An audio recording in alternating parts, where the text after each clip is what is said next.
Hi, ನಾನು ನಿಮ್ಮ ತೇಜಸ್ವಿನಿ. ಇವತ್ತಿನ ಕ್ಲಾಸ್ ಬಂದು ಮೈಕ್ರೋಸಾಫ್ಟ್ ಆಫೀಸ್ ವರ್ಡ್ ಬಗ್ಗೆ ತಿಳ್ಕೊಳ್ಳೋಣ. ಸೊ ಫಸ್ಟು ಅದನ್ನು ಯಾವ ಥರ ಓಪನ್ ಮಾಡೋದಂತ ಹೇಳ್ಕೊಡ್ತೀನಿ ಬನ್ನಿ. ಇಲ್ಲಿ ನಮಗೆ ಸ್ಟಾರ್ಟ್ ಬಟನ್ ಅಂತ ಕಾಣಿಸ್ತಿದೆಯಲ್ಲ, ಈ ಸ್ಟಾರ್ಟ್ ಬಟನ್ ಮೇಲೆ ಕ್ಲಿಕ್ ಮಾಡಿ ಆಲ್ ಪ್ರೋಗ್ರಾಮ್ಸ್ ಮೇಲೆ ಕ್ಲಿಕ್ ಮಾಡಬೇಕಾಗುತ್ತೆ. ಮತ್ತು ಇಲ್ಲಿ ನಮಗೆ ಮೈಕ್ರೋಸಾಫ್ಟ್ ಆಫೀಸ್ ಅಂತ ಕಾಣಿಸ್ತಿದೆಯಲ್ಲ, ಇದ್ರ ಮೇಲೆ ಕ್ಲಿಕ್ ಮಾಡಿದ್ರೆ ನಮಗೆ ಇಲ್ಲಿ ಮೈಕ್ರೋಸಾಫ್ಟ್ ಆಫೀಸ್ ವರ್ಡ್ 2007 ಅಂತ ಕಾಣಿಸ್ತಿದೆಯಲ್ಲ, ಮತ್ತು ಇದ್ರ ಮೇಲೆ ನಾವು ಕ್ಲಿಕ್ ಮಾಡಬೇಕಾಗುತ್ತೆ.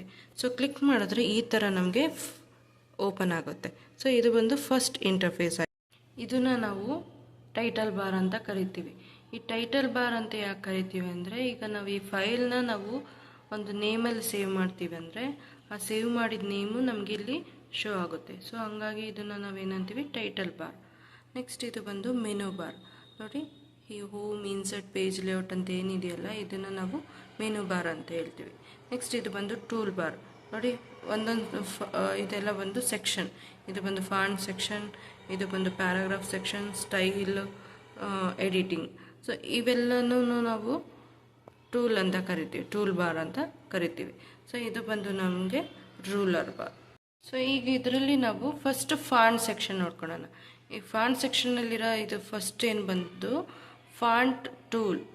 ಓಕೆ, ಫಾಂಟ್ ಸ್ಟೈಲ್ ಅಥವಾ ಫಾಂಟ್ ಫೇಸ್ ಅಂತ ಕರಿತೀವಿ. ಸೊ ಇದು ಬಂದು ನಮಗೆ ಫಾಂಟ್ ಸೈಜ್ ಇನ್ಕ್ರೀಸ್ ಮಾಡ್ಬೋದು, ಡಿಕ್ರೀಸ್ ಮಾಡ್ಬೋದು. ಮತ್ತು ಇದು ಬಂದು ಗ್ರೋ ಫಾಂಟ್ ಮತ್ತು ಶ್ರಿಂಕ್ ಫಾಂಟ್. ಸೊ ಈ ಥರ. ಸೊ ಈ ಒಂದೊಂದೇ ಟೂಲ್ನ ನಾವು ಕಲ್ತ್ಕೊತಾ ಹೋಗೋಣ. ಸೊ ನೋಡಿ, ಫಸ್ಟು ನಿಮಗೆ ಇಲ್ಲಿ ಖಾಲಿ ಪೇಜ್ ಐತೆ. ಖಾಲಿ ಪೇಜಲ್ಲಿ ನಾವು ಡೈರೆಕ್ಟಾಗಿ ಏನೂ ಚೇಂಜಸ್ ಮಾಡೋಕ್ಕೆ ಬರೋದಿಲ್ಲ. ಸೊ ಫಸ್ಟ್ ನಾವು ಏನು ಮಾಡಬೇಕಂದ್ರೆ ಏನಾದರೂ ಟೈಪ್ ಮಾಡ್ಕೋಬೇಕಾಗುತ್ತೆ. ಸೊ ಫಸ್ಟು ನಾನು ಒಂದು 3 ಪ್ಯಾರಾಗ್ರಾಫ್ನ ಟೈಪ್ ಮಾಡ್ಕೊತೀನಿ. ಸೊ ಇಲ್ಲಿ ನೋಡಿ, ಈಗ ಇದು ಯಾವ ಫಾಂಟ್ ಸ್ಟೈಲಲ್ಲಿ ಐತೆ ಅಂದರೆ ಕೆಲಾಬ್ರಿನಲ್ಲೈತೆ. 11 ಫಾಂಟ್ ಸೈಜಲ್ಲೈತೆ. ಸ್ಟೈಲ್ ಬಂದು ಕೆಲಾಬ್ರಿ ಐತೆ. ಸೊ ಈಗ ನಾನು ಇದನ್ನು ಚೇಂಜ್ ಮಾಡಬೇಕು. ಫಾಂಟ್ ಸ್ಟೈಲ್ ಚೇಂಜ್ ಮಾಡಬೇಕಂದ್ರೆ ಫಸ್ಟು ನೀವು ಏನಾದರೂ ಚೇಂಜ್ ಮಾಡಬೇಕಂದ್ರೆ ಸೆಲೆಕ್ಟ್ ಮಾಡ್ಕೋಬೇಕಾಗುತ್ತೆ. ನೋಡಿ, ಸೊ ನಾನು ಪರ್ಟಿಕ್ಯುಲರ್ ನನಗೆ ಇಷ್ಟು ಮಾತ್ರ ಚೇಂಜ್ ಆಗಬೇಕು, ಅಥವಾ ಪರ್ಟಿಕ್ಯುಲರ್ ಈ ಏನು ಪ್ಯಾರಾಗ್ರಾಫ್ ಐತಲ್ಲ ಇದು ನನಗೆ ಚೇಂಜ್ ಆಗಬೇಕು. ಸೊ ನಾನು ಸೆಲೆಕ್ಟ್ ಮಾಡಿದ್ದೀನಿ. ಸೆಲೆಕ್ಟ್ ಮಾಡಿಬಿಟ್ಟು ಇಲ್ಲಿ ನೋಡಿ, ಇಲ್ಲಿ ಯಾರೋ ಬಟನ್ ಥರ ಕಾಣಿಸ್ತಿದೆಯಲ್ಲ, ಇದ್ರ ಮೇಲೆ ಕ್ಲಿಕ್ ಮಾಡಿದ್ರೆ ನಿಮಗೆ ವೆರೈಟಿ ಸ್ಟೈಲ್ಸ್ ಇದ್ದಾವೆ. ಸೊ ನೋಡಿ, ನಾನು ಸೆಲೆಕ್ಟ್ ಮಾಡಿರೋದು ನಾನು ಯಾವ ಫಾಂಟ್ ಸ್ಟೈಲ್ ಮೇಲೆ ಕ್ಲಿಕ್ ಮಾಡ್ತಿದ್ದೀನೋ ಅಥವಾ ಕರ್ಸರ್ ಪ್ಲೇಸ್ ಮಾಡ್ತಿದ್ದೀನೋ ಅದು ಆ ಫಾಂಟ್ ಸ್ಟೈಲ್ ಥರ ಚೇಂಜ್ ಆಗ್ತಿದೆ, ನೋಡ್ತಿದ್ದೀರಲ್ಲ. ಸೊ ಈ ಥರ ನಿಮಗೆ ಯಾವ ಥರ ಫಾಂಟ್ ಸ್ಟೈಲ್ ಬೇಕು ಅದನ್ನು ನೀವು ಫಿಕ್ಸ್ ಮಾಡ್ಕೋಬೋದು. ಸೊ ನೋಡಿ, ನಾನು ಏರಿಯಲ್ ನ್ಯಾರೋ ತೊಗೊಳ್ತಾ ಇದ್ದೀನಿ. ಅದ್ರ ಮೇಲೆ ಕ್ಲಿಕ್ ಮಾಡಿದ್ರೆ ಏನಾಯಿತು, ಅಪ್ಲೈ ಆಯಿತು. ಸೊ ಅದೇ ಥರ ನನಗೆ ಫಾಂಟ್ ಸೈಜ್ ಕೂಡ ಚೇಂಜ್ ಆಗಬೇಕು. ನಾನು ಮತ್ತು ಇದೇ ಪ್ಯಾರಾಗ್ರಾಫ್ನ ಸೆಲೆಕ್ಟ್ ಮಾಡ್ಕೊತಿದ್ದೀನಿ. ಮತ್ತು ಇಲ್ಲಿ ನೋಡಿ, ಫಾಂಟು ಸೈಜ್, ಈ ಸೈಜಲ್ಲಿ ಆಪ್ಷನ್ಸ್ ಇದ್ದಾವೆ. ಸೊ ನಾನು ಇಲ್ಲಿ ಎಷ್ಟು 28 ಅಂತ ಇಟ್ಕೊಂಡಿದ್ದೀನಿ. ಓಕೆ, ಸೊ ಈ ಥರ ನಿಮಗೆ ಎಷ್ಟು ಫಾಂಟ್ ಸ್ಟೈಲು ಅಥವಾ ಸೈಜ್ ಬೇಕಂದರೆ ನೀವು ಅಡ್ಜಸ್ಟ್ ಮಾಡ್ಕೋಬೋದು. ಸೊ ನಾನು ಈಗ 14 ಇಟ್ಕೊಂಡಿದ್ದೀನಿ. ಇನ್ ಕೇಸ್ ನನಗೆ ಇನ್ನೂ ಜಾಸ್ತಿ ಬೇಕು, ಇನ್ಸ್ಟೆಂಟಾಗಿ ಚೇಂಜಸ್ ಆಗಬೇಕು ಅಂತ ಅಂದರೆ ಇಲ್ಲಿ ನೋಡಿ, ಇಲ್ಲಿ ಗ್ರೋ ಫಾಂಟ್ ಅಂತ ಇದೆಯಲ್ಲ, ಇದನ್ನು ನಾವೇನಂತೀವಿ ಗ್ರೋ ಫಾಂಟ್ ಅಂತ ಕರಿತೀವಿ. ಇದ್ರ ಮೇಲೆ ಕ್ಲಿಕ್ ಮಾಡ್ತಾ ಹೋಗ್ರಿ. ನೋಡಿ, ಇಲ್ಲಿ ಏನಾಗ್ತಿದೆ, ಸೈಜು ಇನ್ಕ್ರೀಸ್ ಆಗ್ತಿದೆ. ನಮಗೆ ಇಲ್ಲಿ ಶೋ ಆಗ್ತಿದೆ ನೋಡಿ, ಈ ಫಾಂಟ್ ಸೈಜ್ ಏನಾಯಿತು, 16 ಆಯಿತು. ಮತ್ತು ನಾನು ಕ್ಲಿಕ್ ಮಾಡ್ತಿದ್ದೀನಿ, ಎಷ್ಟಾಯಿತು, 18 ಆಯಿತು. ಮತ್ತು ಇದು ಬಂದು ಶ್ರಿಂಕ್ ಆರ್ ಡಿಕ್ರೀಸ್ ಅಂತ ಹೇಳಿ. ಸೊ ನಾನೇನು ಮಾಡ್ತಿದ್ದೀನಿ, ಕ್ಲಿಕ್ ಮಾಡ್ತಾಯಿದ್ದೀನಿ. ಏನಾಯಿತು, 18ಇಂದ 16ಗೆ ಡಿಕ್ರೀಸ್ ಆಯಿತು. ಮತ್ತು ಕ್ಲಿಕ್ ಮಾಡಿದೆ, 16 to 14 ಡಿಕ್ರೀಸ್ ಆಯಿತು. ಓಕೆ, ಸೊ ನೆಕ್ಸ್ಟ್ ಬಂದು ಇದು ಬಂದು ಬಿ ಅಂತ ಇದೆಯಲ್ಲ, ಬೋಲ್ಡ್. ಈಗ ಫಾರ್ ಎಕ್ಸಾಂಪಲ್ ಈ ಪ್ಯಾರಾಗ್ರಾಫಲ್ಲಿ ನನಗೆ ಇಂಪಾರ್ಟೆಂಟ್ ಯಾವುದೋ ಒಂದು ಸೆಂಟೆನ್ಸ್ ಅಥವಾ ವರ್ಡ್ ಇರ್ತದೆ ಅಂದ್ಕೊಳ್ರಿ. ಸೊ ನೀವೇನು ಮಾಡಬೇಕು, ಸೆಲೆಕ್ಟ್ ಮಾಡ್ಕೋಬೇಕು. ಈ ಥರ ಸೆಲೆಕ್ಟ್ ಮಾಡಿಕೊಂಡು ನೀವೇನು ಮಾಡಬೇಕು, ಈ ಬೋಲ್ಡ್ ಮೇಲೆ ಕ್ಲಿಕ್ ಮಾಡಿದ್ರೆ ಏನಾಗುತ್ತೆ, ಬೋಲ್ಡಾಗಿ ಚೇಂಜ್ ಆಗುತ್ತೆ. ಅಪ್ಲೈ ಆಯ್ತಲ್ಲ. ಇನ್ ಕೇಸ್ ನನಗೆ ಎಕ್ಸ್ಟ್ರಾ ನೋಡಿ, ಈ ಫುಲ್ ಲೈನ್ ಬೇಡ, ಯಾವುದು ಇನ್ಸರ್ಟ್ ಟೇಬಲ್ ಅನ್ನೋದಷ್ಟೇ ನನಗೆ ಬೋಲ್ಡ್ ಆಗಬೇಕು. ಇದು ಬೈ ಮಿಸ್ಟೇಕಾಗಿ ಬೋಲ್ಡ್ ಆಗಿದೆ ಅಂದ್ಕೊಳ್ರಿ. ಇದನ್ನು ಮಾತ್ರ ನಾನು ಚೇಂಜ್ ಮಾಡ್ಬೇಕು ಅಂದ್ಕೊತೀನಿ. ಸೊ ನಾನು ಎಷ್ಟನ್ನು ಸೆಲೆಕ್ಟ್ ಮಾಡ್ಕೊತಾ ಇದ್ದೀನಿ. ಸೊ ಸೆಲೆಕ್ಟ್ ಮಾಡಿಕೊಂಡು ಏನು ಮಾಡ್ತಿದ್ದೀನಿ, ಮತ್ತು ಏನು ಅಪ್ಲೈ ಆಗಿತ್ತು ಬೋಲ್ಡ್ ಅಲ್ವಾ, ಮತ್ತು ಅದ್ರ ಮೇಲೆ ನಾವು ಸೆಲೆಕ್ಟ್ ಮಾಡ್ಕೊಂಡು ಕ್ಲಿಕ್ ಮಾಡಿದ್ರೆ ಏನಾಯಿತು, ಬೋಲ್ಡ್ ಆಗಿದ್ದು ಅನ್ಬೋಲ್ಡ್ ಆಯಿತು.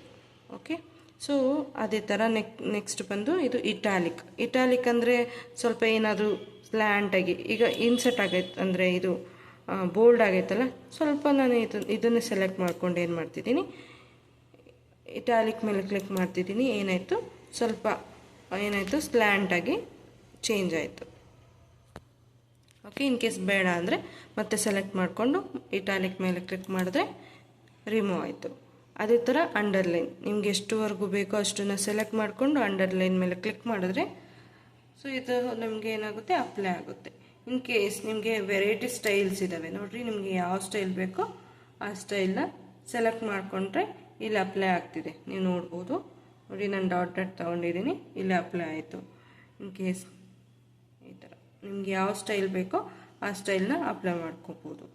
ಇನ್ ಕೇಸ್ ನಾನೀಗ ಡಬಲ್ ಲೈನ್ ಕೊಟ್ಬಿಟ್ಟಿನಿ, ಅಪ್ಲೈ ಆಯಿತು. ನನಗೆ ಬೇಡ ಅಂದರೆ ಮತ್ತೆ ಸೆಲೆಕ್ಟ್ ಮಾಡ್ಕೋಬೇಕು. ಈಗ ನೋಡಿ ಅಪ್ಲೈ ಆಗಿಬಿಟ್ಟಿದೆ. ಇನ್ ಕೇಸ್ ನನಗೆ ಬೇಡ ಅಂದರೆ ಮತ್ತೆ ಏನು ಮಾಡಬೇಕು, ನಾನು ಸೆಲೆಕ್ಟ್ ಮಾಡಿಕೊಂಡು ಇಲ್ಲಿ ಬಂದು ಮತ್ತೆ ಅಂಡರ್ಲೈನ್ ಏನು ಆ್ಯಕ್ಟಿವ್ ಆಗಿತ್ತು ಅದ್ರ ಮೇಲೆ ಕ್ಲಿಕ್ ಮಾಡಿದ್ರೆ ಏನಾಯಿತು, ಅಂಡರ್ಲೈನ್ ರಿಮೂವ್ ಆಯಿತು. ಓಕೆ, ನೆಕ್ಸ್ಟ್ ಬಂದು ಈ ಸ್ಟ್ರೈಕ್ ಥ್ರೂ. ಈಗ ಫಾರ್ ಎಕ್ಸಾಂಪಲ್ ನನಗೆ ಈ ಪ್ಯಾರಾಗ್ರಾಫಲ್ಲಿ ಯಾವುದೋ ಒಂದು ವರ್ಡು ಡಿಲೀಟ್ ಆಗೋದಿರುತ್ತೆ. ಸೊ ಅದನ್ನು ನಾನು ಸೆಲೆಕ್ಟ್ ಮಾಡಿ ಈ ಥರ ಏನು ಮಾಡ್ಬೋದು, ಸ್ಟ್ರೈಕ್ ಥ್ರೂ ಮಾಡ್ಬೋದು.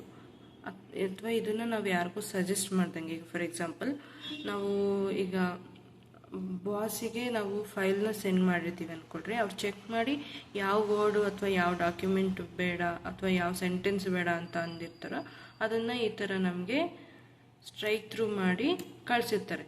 ಸೊ ಈಗ ನಮ್ಗೆ ಇದೇನು ಅರ್ಥ ಆಗುತ್ತೆ, ಇದನ್ನು ನಾವು ಡಿಲೀಟ್ ಮಾಡ್ಬೋದು ಅಂತ. ನೆಕ್ಸ್ಟು ಇದು ಬಂದು ಸಬ್ಸ್ಕ್ರಿಪ್ಟು ಮತ್ತು ಸೂಪರ್ಸ್ಕ್ರಿಪ್ಟು. ಓಕೆ, ಇವನ್ನ ನಾವು ಏನಕ್ಕೆ ಯೂಸ್ ಮಾಡ್ತೀವಿ ಅಂದರೆ ಈಕ್ವೇಷನ್ಸ್ ಬರೆಯೋದಕ್ಕೆ ಅಥವಾ ಫಾರ್ಮುಲಾಸ್ ಬರೆಯೋದಕ್ಕೆ. ಈಗ ಫಾರ್ ಎಕ್ಸಾಂಪಲ್ ನೋಡಿ, ನಾನಿಲ್ಲಿ ಒಂದು ಈಕ್ವೇಷನ್ ಬರ್ಕೊತೀನಿ, H2 ಅಂತ ಬರೆದಿದ್ದೀನಿ. ಸೊ ಇದು ನಮಗೆ 2 ಅನ್ನೋದು ಏನಾಗಬೇಕು, ಸಬ್ಸ್ಕ್ರಿಪ್ಟ್ ಆಗಬೇಕು, ಅಂದರೆ ಕೆಳಗೆ ಬರಬೇಕು. ಓಕೆ, ಸೊ ಈಗ ನಾನು ಇದನ್ನು ಸೆಲೆಕ್ಟ್ ಮಾಡಿಕೊಂಡು ನೋಡಿ ಸಬ್ಸ್ಕ್ರಿಪ್ಟ್ ಮೇಲೆ ಕ್ಲಿಕ್ ಮಾಡ್ತಿದ್ದೀನಿ. ಏನಾಯಿತು, ಈಗ ಈಕ್ವೇಷನ್ ಥರ ಫ್ರೇಮ್ ಆಯಿತು. ಸೊ ಅದೇ ಥರ ಈಗ ನಾನು ಒಂದು ಈಕ್ವೇಷನ್ ಅಥವಾ ಫಾರ್ಮುಲಾ ಬರೀಬೇಕು. ಈಗ ಫಾರ್ ಎಕ್ಸಾಂಪಲ್ A² ಅಂತ ಬರೀಬೇಕು ಅಂದ್ಕೊಳ್ಳಿ. ಈ 2 ಏನಾಗಬೇಕು, ಮೇಲೆ ಹೋಗಬೇಕು.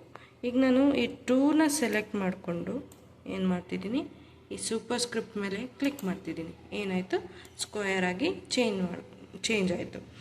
ಒಂದು ಚೇಂಜ್ ಕೇಸ್ ಅಂತೇಳಿ, ಇದರಲ್ಲಿ ಚೇಂಜ್ ಕೇಸಲ್ಲಿ 5 ಥರ ವೆರೈಟಿ ಇದ್ದಾವೆ.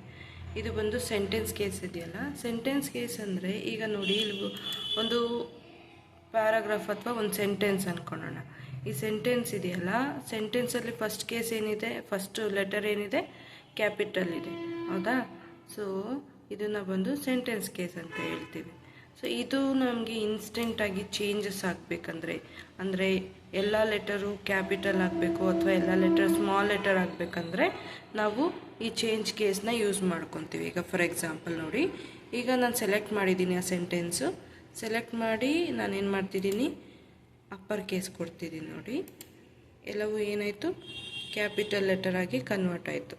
ಅದೇ ಥರ ಮತ್ತೆ ನಾನು ಚೇಂಜ್ ಮಾಡ್ತಿದ್ದೀನಿ, ಲೋವರ್ ಕೇಸ್ ಎಲ್ಲವೂ ಸ್ಮಾಲ್ ಲೆಟರ್ ಆಗಿ ಚೇಂಜ್ ಆಯಿತು. ಕ್ಯಾಪಿಟಲ್ ಈಚ್ ವರ್ಡ್ ಅಂದರೆ ಫಸ್ಟ್ ಲೆಟರ್ ಎಲ್ಲವೂ ಏನಾಯಿತು, ಕ್ಯಾಪಿಟಲ್ ಆಗಿ ಚೇಂಜ್ ಆಯಿತು. Next toggle case, first letter small, next ಎಲ್ಲ ಏನಾಯಿತು, ಕ್ಯಾಪಿಟಲ್ ಆಗಿ ಚೇಂಜ್ ಆಯಿತು.